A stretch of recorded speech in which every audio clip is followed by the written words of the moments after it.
The Crab Central Station crew, Darcy, Brooke, and Faith Madsen, join us from Central Texas. Crab Central Station started their YouTube channel in 2018 as a family endeavor. Their mission is to bring awareness to hermit crabs, educate proper care, and advocate to bring change to the hermit crab industry. Since starting their YouTube channel, they have made over 50 videos sharing a wide range of educational content, such as basic hermit crab care and other helpful hermit crab information. In the past year, they have grown immensely, reaching hermit crab hobbyists worldwide and helping them along on their hermit crab journey.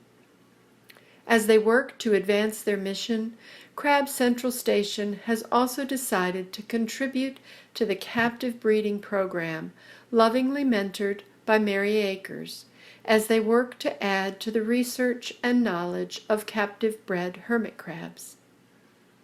Crab Central Station would like to thank the Land Hermit Crab Owners Society and the Crab Street Journal, along with Hermit House Breeding. Without your years of research, guidance, and support, they would not be where they are today. The following video is a documentary-style film by Crab Central Station in collaboration with hermit crab experts and captive-bred hermit crab adopters who share their heartfelt stories in hopes that it might inspire others. Please welcome Darcy, Brooke, and Faith Madsen.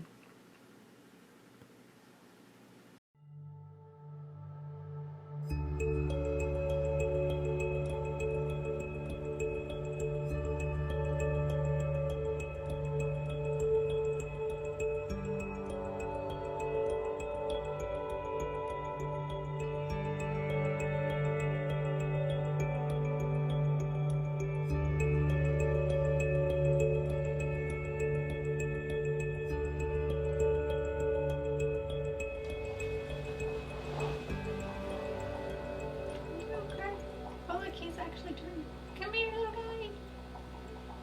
Where are all your friends? Where are they?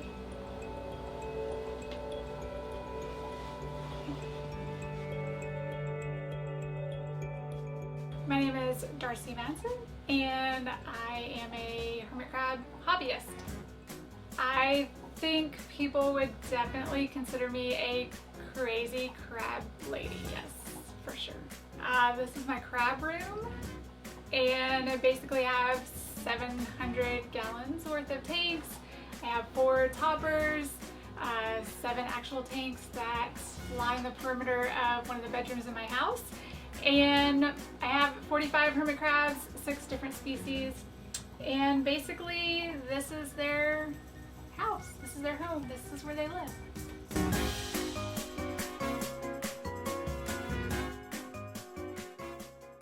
My hermit crab journey began with one of my daughters. We were on a family vacation at Port A, and she saw hermit crabs in the souvenir shop, had her own money, and wanted a couple. So I said, all right, well, let's kind of see what's involved in taking care of them. It's an animal after all. So we spoke with the shop owner, and the directions were very simple. They were not complicated. They were inexpensive. What they needed was pretty much provided right there at the store, and they were not a long-term commitment. And so at the time I thought, this will be great. It's your own money, you're young, this will teach you some responsibility, so sure, yeah, let's get some hermit crabs. Then we took them back to the beach house, and everybody there was kind of playing with them, and we all fell in love with hermit crabs. And so I decided as a teacher, like, I need to have some hermit crabs in my classroom. So the following day we went back to that same store, and I purchased some of my own hermit crabs to bring to my classroom, and that began my hermit crab journey. Early on, when we were really struggling with what information, which recommendations to follow, and we were often redoing and buy new things. And I mean, it was just really, it was frustrating, honestly, in the beginning, until we found the Crab Street Journal and all of their wonderful information and files upon files of care guides. And what we truly fell in love with was that there was all research based, from hermit crab keepers that had hermit crabs for decades, from scientists and things, and people like that. So to us, it was a no-brainer. Like, this was the recommendations that we wanted to follow. And then we found LICO's Facebook group, and Land Hermit Crab Owner Society was just like, honestly, like they are some of my really good friends now, because we all share this common interest. We're all maybe a little bit crazy about our crabs, but it's a place that we can go and find a sense of community, a sense of belonging, the support that you need, and that we can just share our journey with each other, no matter where we are, from somebody coming in on day one and needing a lot of help and looking for that recommendation, to somebody who's kept crabs for 20-30 years. Stacey Griffith is 100% the backbone to Crab Street Journal and the Lycos community. Without her driving this passion and desire for change, education, and advocacy, I don't think any of us would be able to do what we're doing. I mean, I just think she is such a great leader and so inspiring and encouraging that she has a whole troop of thousands of us just ready to take her lead and advocate for hermit crabs. I am Stacy from the Land Hermit Crab Owner Society. I'm the president of the nonprofit organization. I'm not one of the original founders, but I did take over in approximately 2006, managing the organization, and I'm also the owner of the Crab Street Journal. So back in 1999, when Vanessa and the other founders of Lycos started their hermit crab group on Yahoo, there was just no information out there except the very basic care sheet that FMR gave out. So they just started collaborating and sharing what they knew, and started observing their crabs and sharing notes. Well, this is what I found, and this is what I saw today, and starting to research what, even back then, they were researching whatever was available. Some of our files that go back, like our nutrition files, go back to those original days when the original members were doing what research they could in the early days of the internet to better educate themselves about their pets, and then sharing that with other people. That Yahoo group became the Land Hermit Crab Owner Society as an organization. Then Vanessa wanted to have like an online magazine that was the magazine of the society. And that would be where they would house all of the information they had collected on what worked for them caring for their hermit crabs. And that became the Crab Street Journal. So the Crab Street Journal has always been the online magazine or the flagship site of the organization, and provided everything that we know and believe to be true about proper hermit crab care, free to anybody who comes and wants to read it. The more we spent researching, the more we spent watching other people that kept hermit crabs for decades, the more we realized that if we found the proper care, they would thrive, and they would become really a much more interesting pet to have. They're so largely overlooked. I used to do a lot of advocating for dogs and cats, but a lot of people speak up for dogs and cats. And who out there is speaking up for hermit crabs? So somebody needs to speak up for them, and I guess that somebody has come to be me. I think that hermit crabs need to be advocated for, because it is very distressing to me that millions of animals die every year for no reason. Millions of hermit crabs die every year just solely because we have not educated the public. The hermit crab industry currently, simplified, I guess, as best I can, is that you have hermit crabs living their best life out on the beach, and along comes human to collect these hermit crabs. They put them in their bag and store them in the backs of their trucks for a few days so that they can harvest over, a couple days time to get the number that they are looking for. Then they take these hermit crabs in a truck, cargo vehicle, sometimes in the hot sun, in these bags without any kind of food or water, and travel days sometimes to get to a holding facility or to, a plane that, will then ship them overseas or whatever. And so once they get to these holding facilities, they're oftentimes forced out of their natural shells, either by humans pulling them out, cracking their shells, or by a drill press, actually, putting the live hermit crab under the drill press and cracking them out of their natural shell, and then tossing these naked crabs into a bucket of painted shells and forcing them to choose one, because a hermit crab will die without a shell. So at that point, toxic or not, wet paint or not, a hermit crab's going to do its best to find a shell, if it survives that whole process so far. A lot of times those painted shells are still wet and they might even get painted into them, and that'll be a death sentence as well.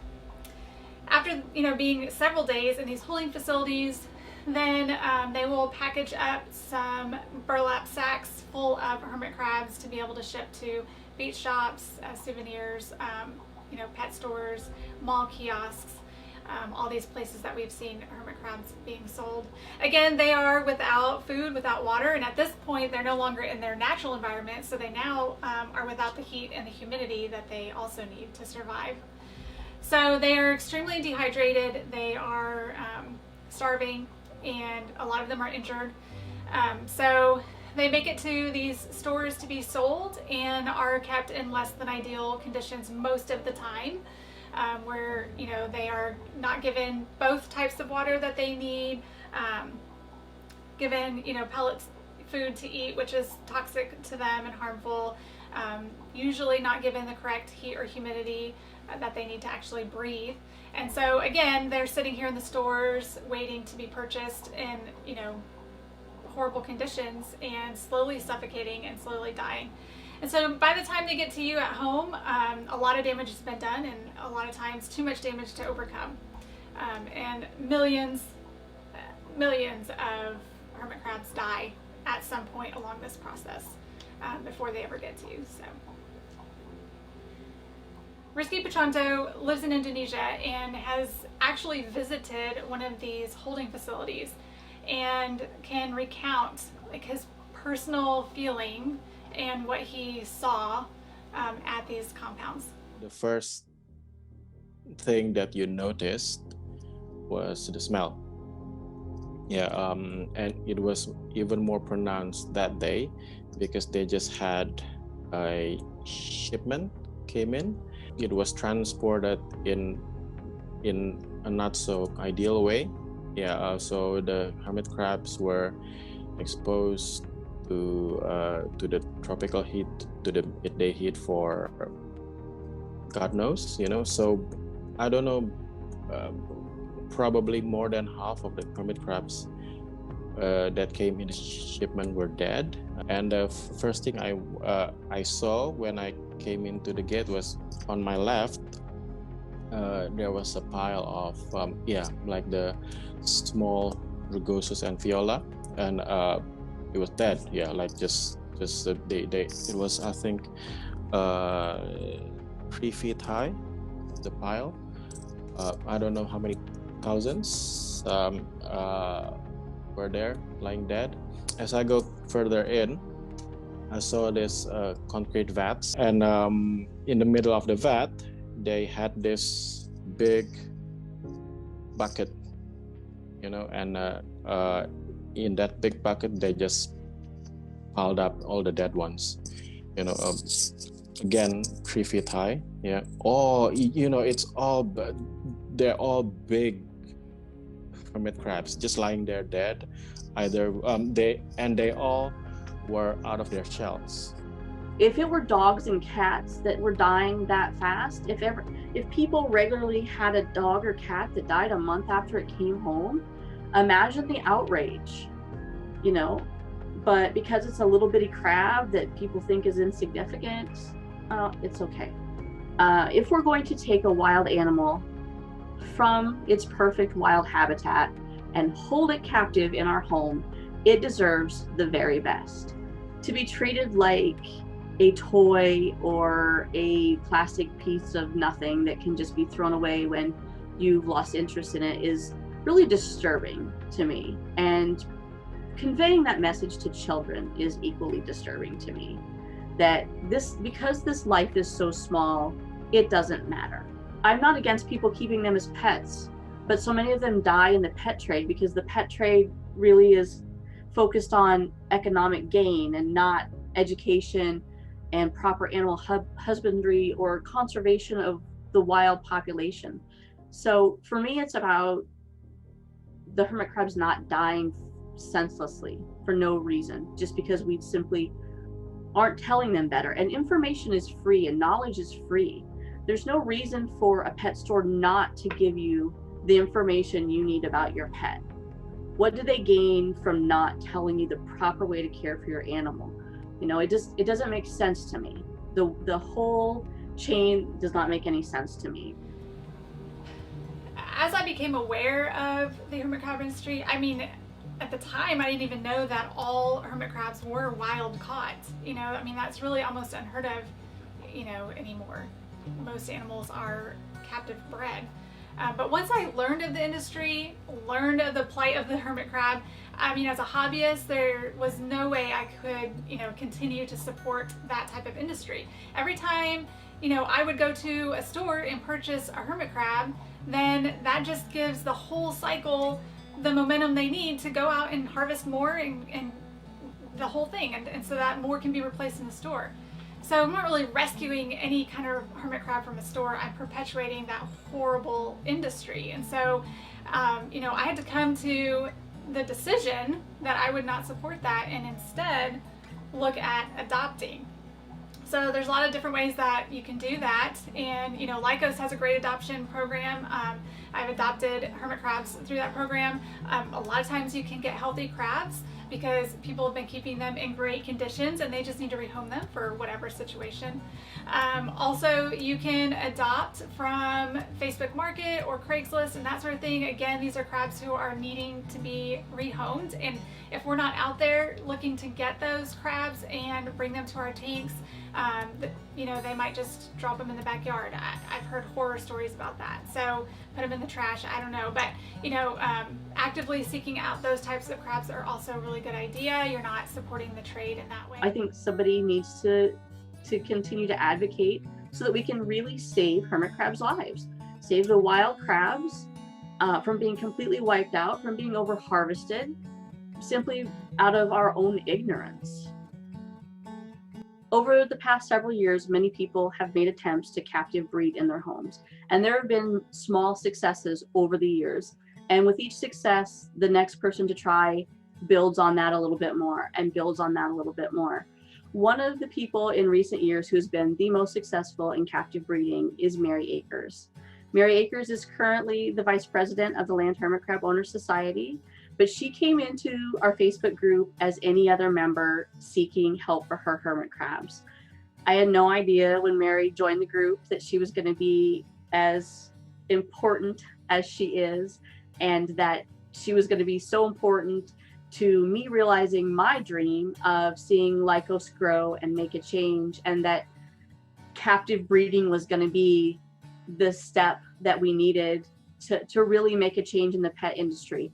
So she has built on the foundation of others to a point where we really feel like we can make captive breeding a successful venture and that we can someday change the pet trade. And I never would have expected somebody like Mary would come into my life, but I'm so glad she did. My name is Mary Akers. I am a hermit crab breeder, which I don't think too many people have said in the past. My background is in science a little bit. I co-founded a marine ecology school in Dominica. I worked for the School for Field Studies in the 90s, which is a study abroad marine program. So I've always been interested in the ocean and animals and yeah, what makes the world work, I guess. The breeding program has been evolving ever since I started. I first just wanted to see if I could do it. I couldn't at first, and then I could, and then I succeeded really well. I guess a summary of the breeding process would be, first you hope that the crabs do their part. You spend a lot of time worrying and shining a light and checking for eggs and seeing if they're doing the right thing, being very in tune with their behavior.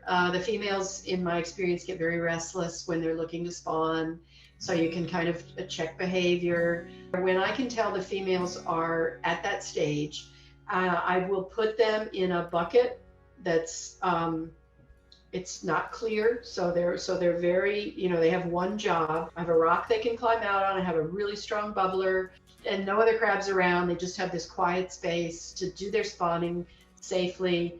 And then when they're done, I put them back in their tank and give them a nice treat to eat to reward them. So then you have the Zoe that have to be fed multiple times a day. They go through 5 stages. Each stage is 3 to 5. There's a 3 to 5 window between each stage, 3 days to 5 days.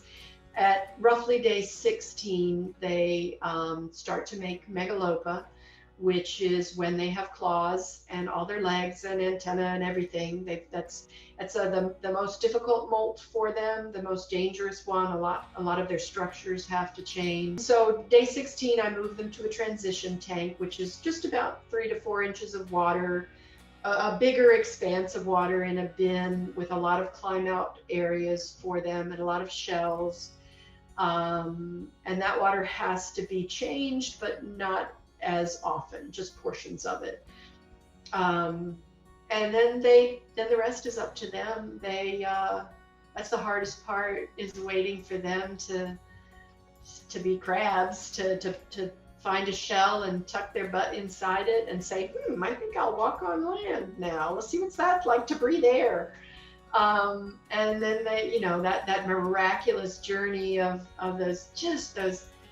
I look at the ramp that I use. That's like 100 miles for those little babies, and I'll see them come out of the water and be like, whew, whew, and they'll just sort of stop. And I usually take a toothpick and I dampen it and I pick up one bloodworm and I just stick it right in front of them, and they're like, oh, okay. And they'll eat, and then they'll keep trudging. I mean, it's just such a journey. It's such a crazy journey. But it's usually about a month to get them to land. So the breeding program is not just about breeding. My crabs can breed all day long. But then what happens with the babies, right? You get them, you put all that time in and all that effort in, and then you have these wonderful babies, hundreds of them perhaps. So I quickly realized that it wasn't just about breeding, it was about adopting them out, finding good homes for them. I'm really struggling with how to get them to homes, because I don't want to lower their value. It's really tough, because I don't need $50 a crab for them. I love them enough. I would do it for free, but nobody's going to value them like exotic pets unless they pay exotic pet prices. There are snakes that sell for $20,000. There are spiders that sell for $500. A spider that might live 7 years versus a hermit crab that lives 45 years. Why is his life valued more than the hermit crab? Why is there more information available? People understand that $500 spider needs something special. You better not kill it. But the $7 hermit crab, well, that was a trip to Starbucks. In order to actually make a difference, to be able to change the horrors of the hermit crab industry, we are going to have to change the way people view hermit crabs. What animal should be labeled a souvenir? It's a living animal. So we have to change the way people view hermit crabs. They are not a throwaway pet. I think that the pet stores don't value them for what they are because they're wild caught, and they treat them as a unlimited resource that they can just continue to go back and collect over and over again. They pay pennies for them. There's no value on their life. When meanwhile we're killing them at an alarming rate and wiping out those wild populations. So just getting the information out there about their care, just to get it somewhere near what the other exotic pets are, would be a big step forward, to get them seen and respected for the valuable animal that they are, regardless of the price tag that a pet store puts on them. So in order to do that, we have a great example in the exotic industry. We have snakes and tarantulas and lizards and turtles, and those have all been valued as exotic animals. And with that comes the price. And it's up to us, this hobby, hermit crab hobbyists, this community, to support and be the leaders and be the example in changing that mindset. The thing that we need to do is educating, slowly educating, getting the word out. But I think the most important thing to do is the breeding, however hard it is, however time consuming and money consuming it is. It's possible. And hopefully, slowly, we can give the crabs some breathing space, the wild crabs, yeah. And eventually we get to the point, hopefully, where all the hermit crabs that are for sale are captive bred. Then none are being taken from the wild, and they've been ethically raised. There's no puppy mills. It's not like they're gonna go in the backyard and make 1,000 babies. These babies have been lovingly raised from free swimming, almost microscopic larvae. They've been provided shells every step of their life to go up and size up in a shell. They have been loved. They have been cherished. They are not suffering, and they would love to come to your house to live in your wonderful tanks with your good conditions and be a lifelong friend for you. Adopt babies. That's probably the most direct route to supporting the breeding program. It's this miraculous opportunity to see a creature from birth, know the date that it was born, and see it grow and have a relationship with it for its entire life. It's visibility that we need.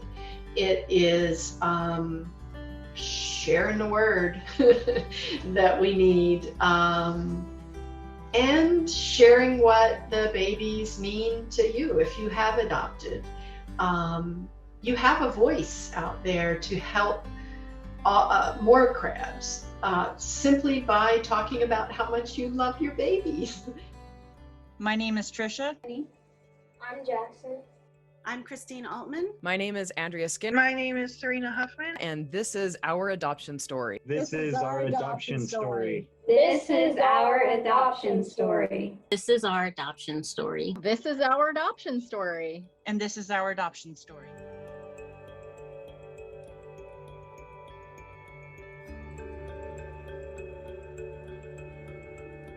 So I just wondered, has anything happened? Are they breeding them in captivity yet? And I did a search, and Mary Akers came up, and I couldn't believe it. Then of course I came across baby hermit crabs, and I remember being like, what? This how? And because I thought you couldn't breed them, and there's somebody who can. And so I followed her blog a little bit, and I read what she was doing, and it just meant so much to me, and I thought I really want to be part of that. I saw Mary with the babies. I was amazed. I was like, oh my goodness, somebody did them. And I was just like through the roof. And I didn't know who she was. And I contacted her saying, hey, if you ever want to get rid of some of them, keep me in mind. And so our wildest dreams and fantasies actually came true. And we didn't even think that was possible. And then when we got to New York and we met Mary and I saw those babies, I just burst out bawling. I mean, it was the most beautiful thing I've ever seen. And then Mary started crying, and it was so amazing and so beautiful. It was overwhelming. There really are no words to explain when you know without a doubt you are looking at the miracle of life. From the tiniest little creature, you know. And I thought I was prepared for how small they were. And it like I said, there's just no words. And then to be in this family of hermit crab enthusiasts, when they say you find your people, you really find your people. And we could all just be in awe of Mary and her amazing abilities. And she was so calm about all of this, like, oh yes, here's all these little miracles, and the rest of us are trying to pick our jaws up off the floor. So it was a once in a lifetime experience for sure. And we were sitting at the coffee table, and I opened it up. The dog was really excited. He could tell something amazing was happening too. And they were all just so active. It wasn't anything like getting them from the pet store where they're just in their shell, terrified. They were all crawling around on the moss. They were so tiny, like smaller than a marble. And you can see this, they're just so delicate and almost see-through and beautiful and curious. And we all had them, you know, we weren't sure, like, should we hold them or not hold them? But I just couldn't resist. And so we had them crawling all over our hands and our arms, and we were getting acquainted with them and looking at the beautiful shells that they were in. And opening up the package the first time and just seeing them and just like, holy cow, these things have never had another home outside of the one in Mary's. And just being like, they're in my house and they're going to be mine forever. And like 40 years, you know, if I hopefully live that long. It was just really amazing, just holding them and just going, these are mine, and they were Mary's, and there's only ever been 2 owners, and they weren't like stolen off some beach somewhere, and they don't know anything other than what Mary showed them and then what I'm going to show them. Cool to just see the random things like, wow, that's the first time this baby ever did that, because you know the whole history of the baby from when it was being spawned to taking its shells to coming out, which if you buy a store-bought crab, you have no idea of its history or where it came from. I like seeing them grow. I like seeing them grow from like such a small size and watching how their color is developing, and you know, when they come up, what kind of shells that they're choosing. It's just fun watching them discover new things. But one thing that I think is fascinating is they're all born at the same time, all raised the same way. But we have some that are big and some that are still really small. So they're all unique. They're all different. They all have different personalities. One of my babies is super active and he's out a lot and I see him a lot. Strangely enough, the one I named Bashful is always missing. The babies, they'll like see them like stumbling everywhere, and they'll be in weird spots and doing weird things. These most adorable things, like when you just see how little they are and they're crawling all over everything. And I go down every night around dusk and look in the tank and play I Spy, see how many babies I can find, and I get endless enjoyment out of it. They're just so much fun. So it's definitely different owning the babies than the adult ones. You know, they can get to know that it's, oh my goodness, this big giant hand coming in here isn't going to hurt me. It's not going to remove me from my environment. It's going to keep me safe. And to me, that's exponentially different than there's a big giant hand, I'm going to run over here. A really interesting thing that I noticed about my captive bred babies is that they do absolutely adore my larger crabs. And I thought it was really interesting, the relationship that they had right away with the larger crabs. They each kind of adopted a buddy, like one of the old timers is a buddy. And I would see the same like 2 or 3 crabs around the big fella all the time. Like it was like the big crab was a planet and they were the moons, you know, and they were just always kind of in a close proximity. And that happened for the first like month and a half. And then they kind of, but it was like you know, each one had a mentor in the tank. And I just thought that was so darn cute. It was so adorable.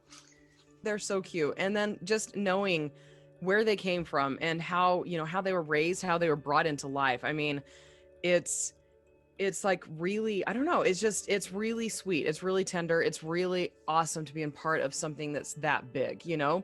And I mean, they're so cute. They're so adorable. They're just, I mean, they're tiny, and you know, everybody loves babies, right? And so, and then, I mean, just seeing how much Mary had worked, how hard she worked on raising them. I was really moved by Mary's story, and I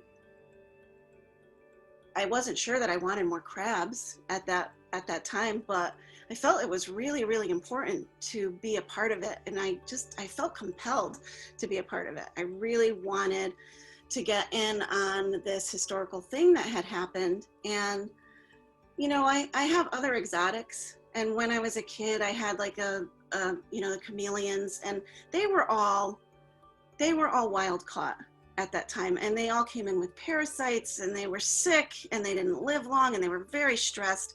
And it was horrendous.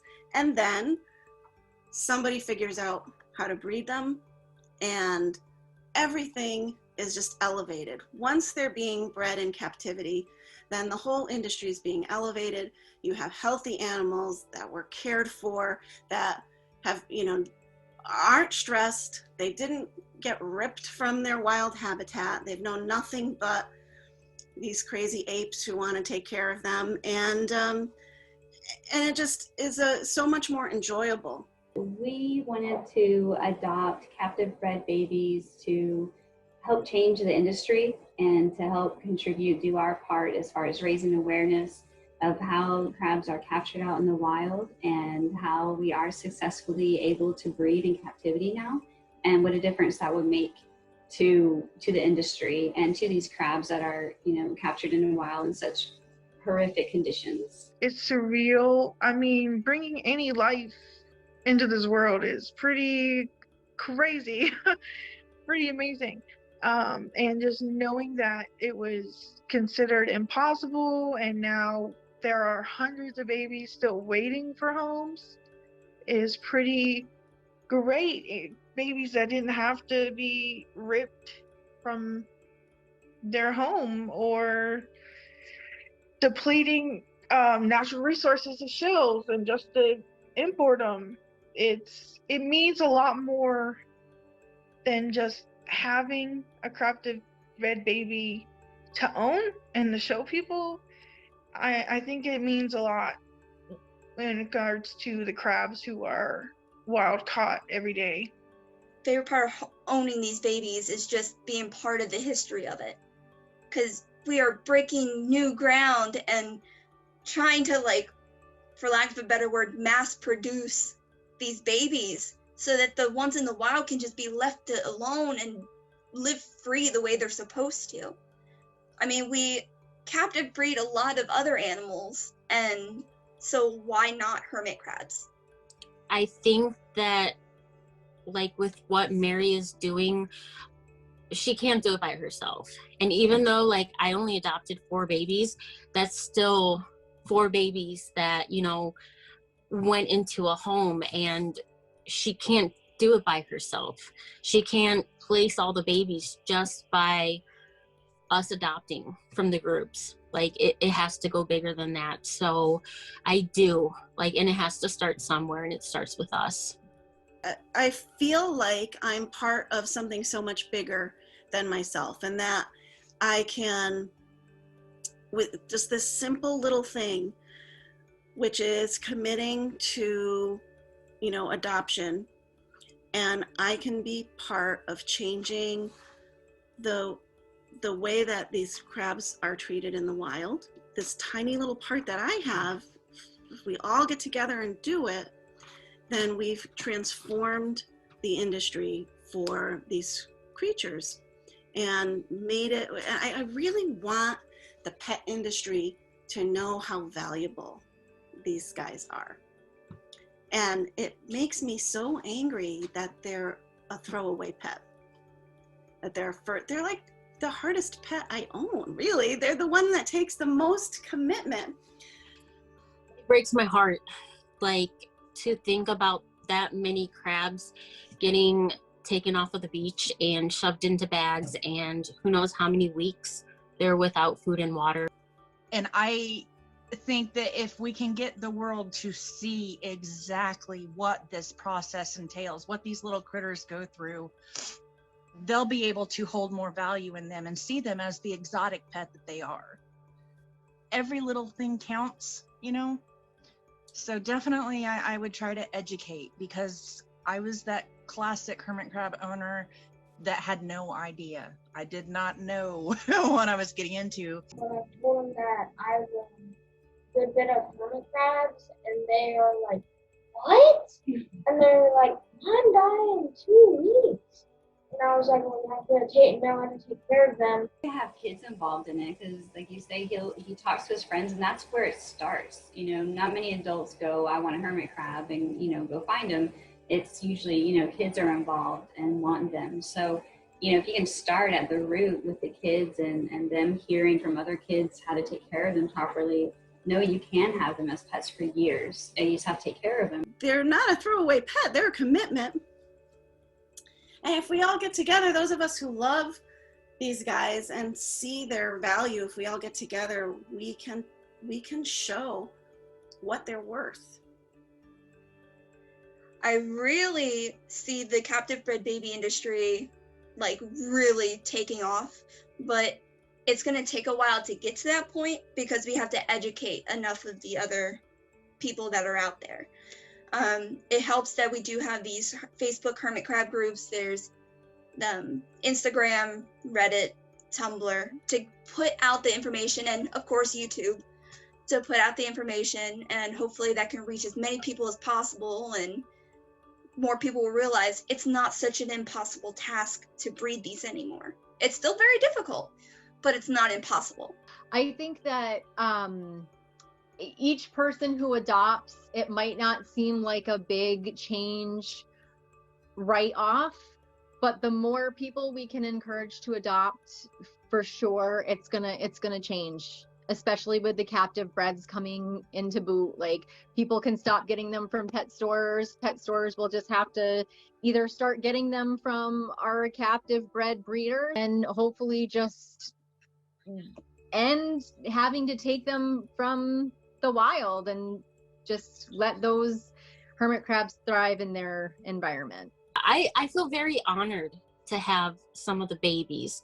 I got some of the initial batches, you know. I don't know. Like I said, I'm supporting further breeding projects by getting them. So it's an exciting change. It's exciting and it's hopeful, and to be able to be a part of this whole process is just mind-blowing to me. I'm excited about it. I feel very privileged and honored to play a part in, you know, the future of these babies. I love every aspect of it. Captive breeding is not something really necessarily new.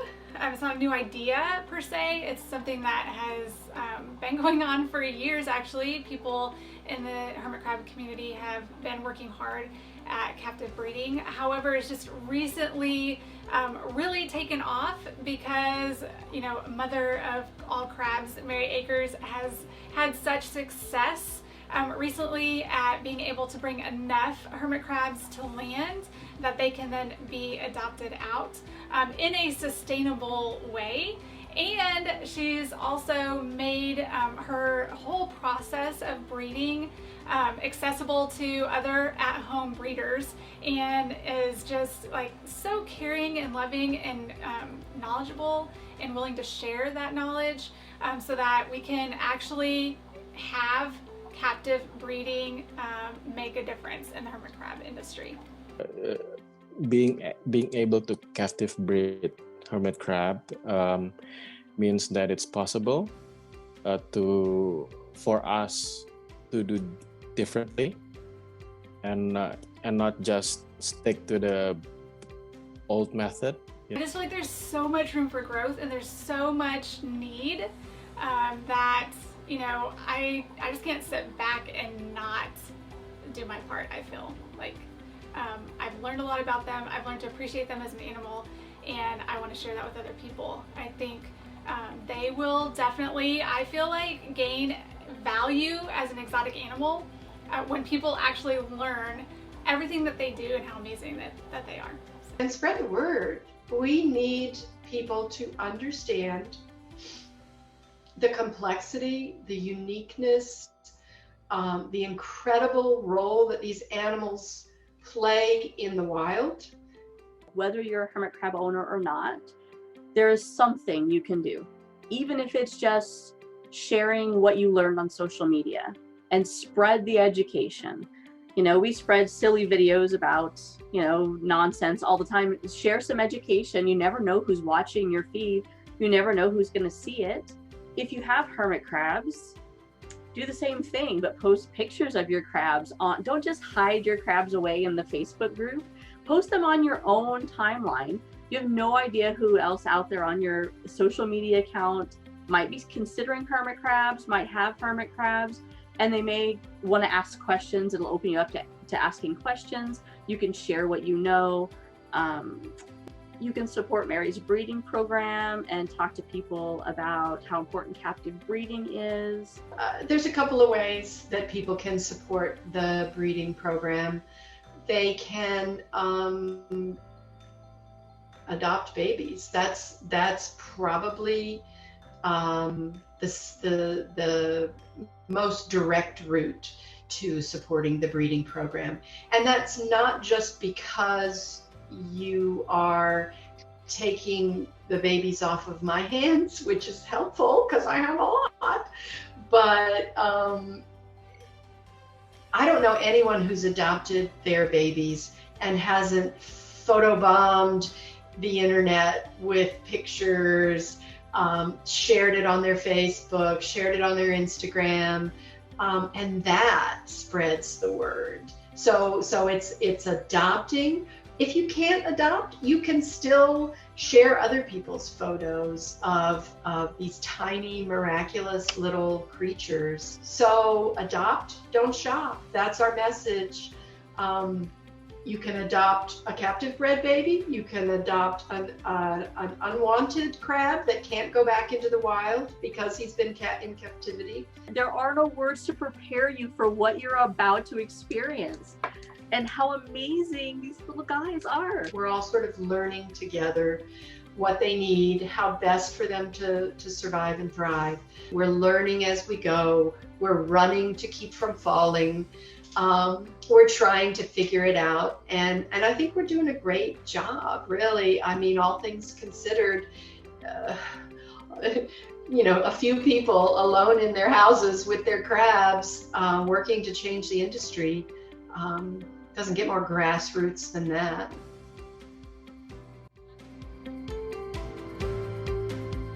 I love to try and put things into words, and I'm not even sure I know how to put this obsession into words. They're just, their whole essence speaks to me at a very deep level.